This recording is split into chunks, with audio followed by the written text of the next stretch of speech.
നരേന്ദ്രനെ വിവാഹകാര്യം അറിയിക്കുവാൻ വേണ്ടി എബ്രഹാമും കൂട്ടരുമാണ് പോയത്. നരേന്ദ്രൻ്റെ ഓഫീസിൽ ചെന്ന് കാണുവാനാണ് അവർ തീരുമാനിച്ചത്.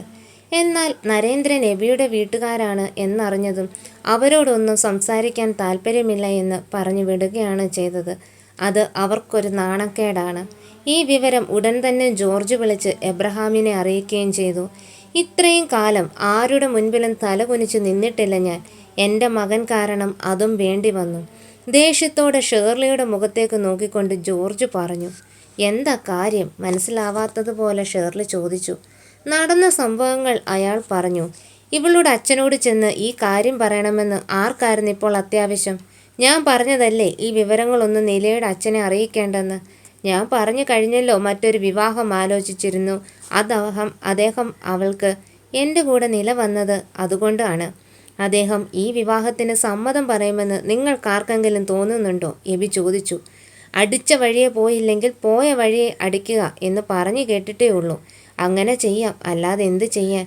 അത്രയും പറഞ്ഞ് അയാൾ അകത്തേക്ക് നടന്നു. ഈ വിവരങ്ങളെല്ലാം തന്നെ എബി നിലയോട് പറഞ്ഞു. എൻ്റെ പേടി അതല്ല എബി.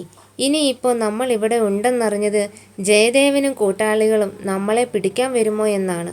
നില തൻ്റെ സംശയങ്ങൾ പങ്കുവച്ചു. അതൊരിക്കലും ഉണ്ടാവില്ല.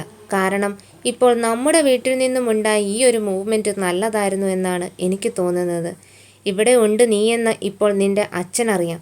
സ്വാഭാവികമായും ഈ വിവരം നിൻ്റെ അച്ഛൻ ജയദേവനുമായും അവൻ്റെ അച്ഛനുമായും പങ്കുവയ്ക്കും. കാരണം നീ എവിടെയാണെന്നറിഞ്ഞ് അച്ഛൻ അറിഞ്ഞു എന്ന് അവർക്കറിയാം. ഇവിടെ വെച്ച് നിനക്ക് എന്തെങ്കിലും സംഭവിച്ചാൽ അതിന് പിന്നിൽ ആരാണെന്ന് കണ്ടുപിടിക്കാനുള്ള ഹോൾഡ് നിൻ്റെ അച്ഛനുണ്ടെന്ന് മറ്റാരേക്കാളും നന്നായി അവർക്കറിയാം. അതുകൊണ്ട് തന്നെ അവർ ഇനിയും നമ്മുടെ പിന്നാലെ വരില്ല.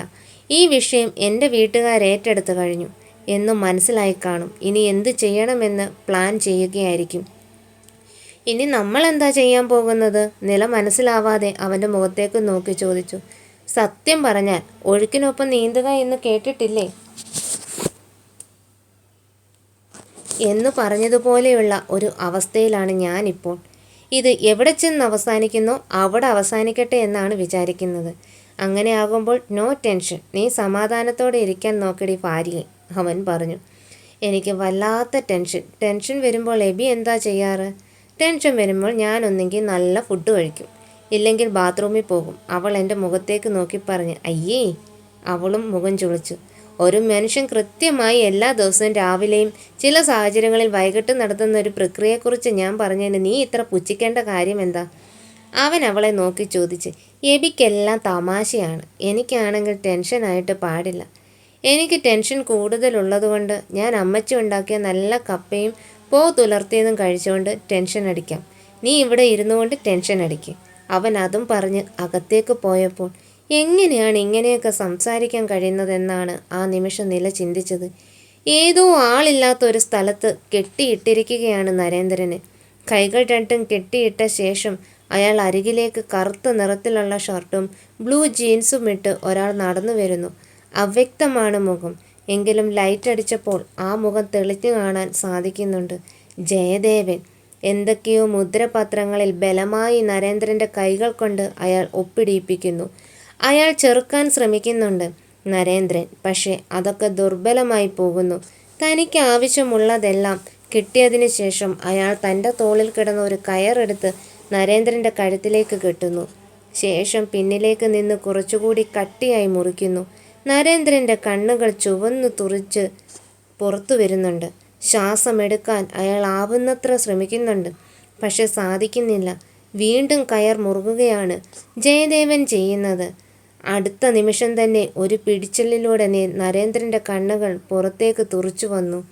ആ കൈകളുടെ ചലനം അസ്തമിച്ചു. കാലുകളിൽ പിടച്ചിൽ പൂർണ്ണമായി നിന്നു. ഡാഡി! പെട്ടെന്ന് പേടിയോടെ ഞെട്ടി ഉണർന്നു കഴിഞ്ഞിരുന്ന നില.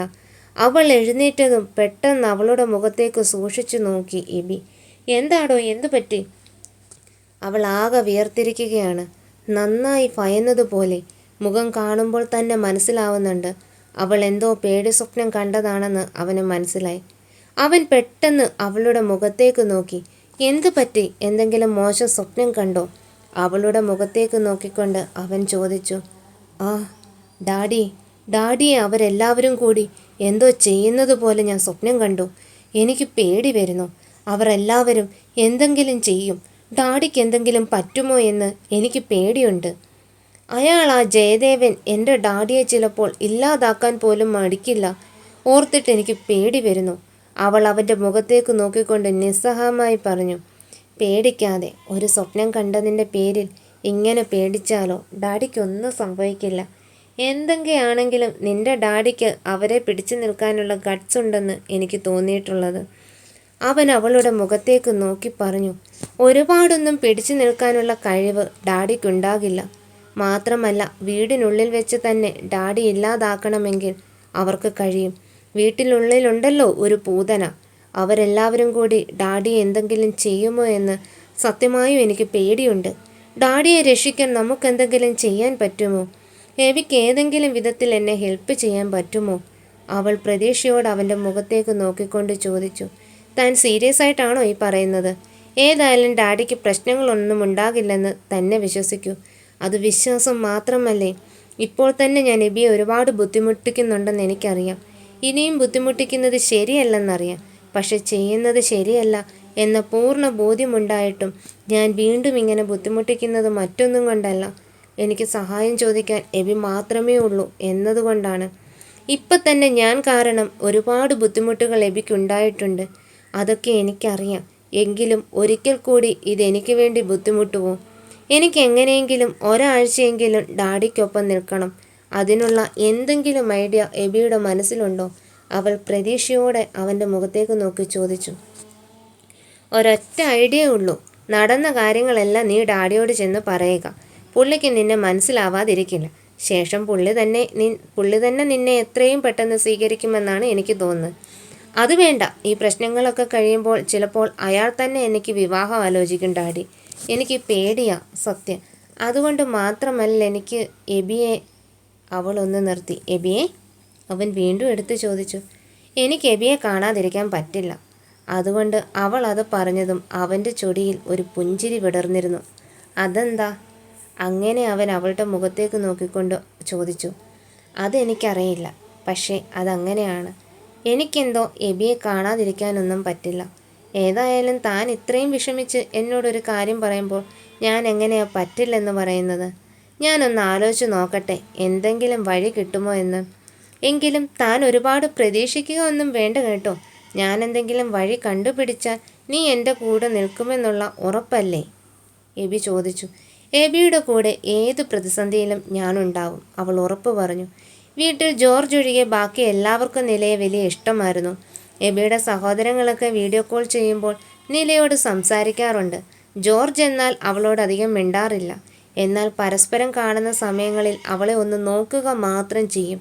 അയാൾ എബിയോട് ചെയ്തിട്ടുള്ള കാര്യങ്ങളൊക്കെ അറിഞ്ഞതുകൊണ്ട് തന്നെ അവൾക്കെന്തോ മനസ്സുകൊണ്ട് അയാളോടൊരിഷ്ടമുണ്ടായിരുന്നില്ല. ഈ സമയത്ത് നില ഷേർലിയുടെ കൂടെ നിന്ന് അത്യാവശ്യം കുക്കിംഗ് ഒക്കെ നന്നായി പഠിച്ചിരുന്നു. അവൾക്ക് ആ വീട്ടിൽ ഏറ്റവും അടുപ്പം ഷേർലിയോടായിരുന്നു. ഷേർലിയുടെ സമീപനവും രീതികളുമൊക്കെ അവൾക്ക് വല്ലാത്തിഷ്ടം തോന്നുന്ന തരത്തിലായിരുന്നു. അങ്ങനെ ഒരു മമ്മിയെ കിട്ടിയിരുന്നെങ്കിൽ എന്നുപോലും അവൾ ആഗ്രഹിച്ചു പോയിരുന്നു. ശരിക്കും എബിയെ വിവാഹം കഴിക്കുകയായിരുന്നു എങ്കിൽ തനിക്കിവരെ സ്വന്തമായി കിട്ടുമായിരുന്നല്ലോ എന്നാണ് ആ നിമിഷം അവൾ ചിന്തിച്ചത്. എബിക്ക് ഏറെ പ്രിയപ്പെട്ട വിഭവമാണ് ഉള്ളിത്തീയൽ എന്ന് പറഞ്ഞുകൊണ്ട് അവൾ അടുക്കളയിൽ നിന്ന് ആ വിഭവം ഉണ്ടാക്കാൻ പഠിക്കുകയായിരുന്നു. ആ സമയത്താണ് ജോർജ് ഹാളിൽ നിന്ന് TV കാണുന്നത്. ന്യൂസാണ് കാണുന്നത്. ഈ വീട്ടിൽ വേറെ TV പ്രോഗ്രാം ഒന്നും വെക്കാത്തത് എന്താണ് മമ്മി? വേറെ ആരും സിനിമയോ സീരിയലോ ഒന്നും വെക്കുന്നത് കണ്ടിട്ടില്ലല്ലോ? നില ഷേർലിയോട് ചോദിച്ചു. അത് മോളെ, ഇച്ചായൻ അങ്ങനെയൊന്നും വെക്കുന്നത് ഇഷ്ടമല്ല. അതുകൊണ്ട് ഞങ്ങൾ ആരും അത് വെക്കാറില്ല. ഭർത്താവിന് വിധേയപ്പെട്ട് സ്വന്തം ഇഷ്ടാനുഭവങ്ങളൊക്കെ വേണ്ട എന്ന് വെച്ചുള്ള ഒരു ജീവിതമാണ് അവരുടേതെന്ന് ആ നിമിഷം നിലയ്ക്ക് തോന്നിയിരുന്നു. ഷേർലി, പെട്ടെന്ന് ദേഷ്യത്തോടെ ജോർജ് വിളിച്ചതും അവർ അടുക്കളയിൽ നിന്നും പുറത്തു വന്നിരുന്നു. എന്താ ഇച്ചായ? അയാളുടെ മുഖത്തേക്ക് നോക്കിക്കൊണ്ട് അവൾ ചോദിച്ചു. നിന്റെ മകൻ എല്ലാ അർത്ഥത്തിലും എൻ്റെ കുടുംബത്തെ നാണം കെടുത്താൻ ഉറപ്പിച്ചു നിൽക്കുകയാണോ? എന്താ പറ്റിയത്? ഷേർലി പേടിയോടെ ചോദിച്ചു. TV-യിലേക്ക് നോക്ക്, അപ്പോൾ മനസ്സിലാകും. അയാൾ അതും പറഞ്ഞുകൊണ്ട് നിലയുടെ മുഖത്തേക്ക് നോക്കി. അവൾ അപ്പോഴാണ് TV സ്ക്രീനിലേക്ക് നോക്കിയത്. സ്ക്രീനിൽ വലിയ അക്ഷരത്തിൽ എഴുതി കാണിക്കുന്നുണ്ട്. നില ഗ്രൂപ്പ് ഓഫ് കമ്പനീസ് ഉടമ നരേന്ദ്രന് വക്കീൽ നോട്ടീസ്. മകളെ നരേന്ദ്രൻ്റെ വീട്ടിൽ കയറാൻ അനുവദിക്കുന്നില്ല എന്ന് അറിയിച്ചുകൊണ്ട് മരുമകനായ എബി ജോർജാണ് ഹൈക്കോടതിയെ സമീപിച്ചിരിക്കുന്നത്. മകൾ നില നരേന്ദ്രൻ ഒരു പ്രണയബന്ധത്തിൽ ആയതിനെ തുടർന്ന് നരേന്ദ്രൻ്റെ ഇഷ്ടമില്ലാതെ വിവാഹം കഴിച്ചതിനാണ് ഇത്തരമൊരു രീതി നരേന്ദ്രൻ പിന്തുടരുന്നത് എന്നാണ് അറിയാൻ സാധിച്ചിരുന്നത്. മകൾക്ക് നരേന്ദ്രൻ്റെ വീട്ടിൽ താമസിക്കുവാനുള്ള അവകാശം വേണമെന്ന് പറഞ്ഞുകൊണ്ടാണ് മരുമകനായ എബി ജോർജ് ഹൈക്കോടതിയെ സമീപിച്ചിരുന്നത്. വാർത്ത കണ്ടത് നിലയുടെ കണ്ണു മിഴിച്ചു പോയിരുന്നു. ഷേർലി ഒന്നും മനസ്സിലാവാതെ അവളുടെ മുഖത്തേക്ക് നോക്കി. അവളും അതേ അവസ്ഥയിലാണെന്ന് ആ നിമിഷം അവർക്ക് തോന്നിയിരുന്നു. അടുത്ത നിമിഷം തന്നെ ടി വിയിലേക്ക് നോക്കിയപ്പോൾ രണ്ടുപേരും അമ്പരന്നു പോയിരുന്നു.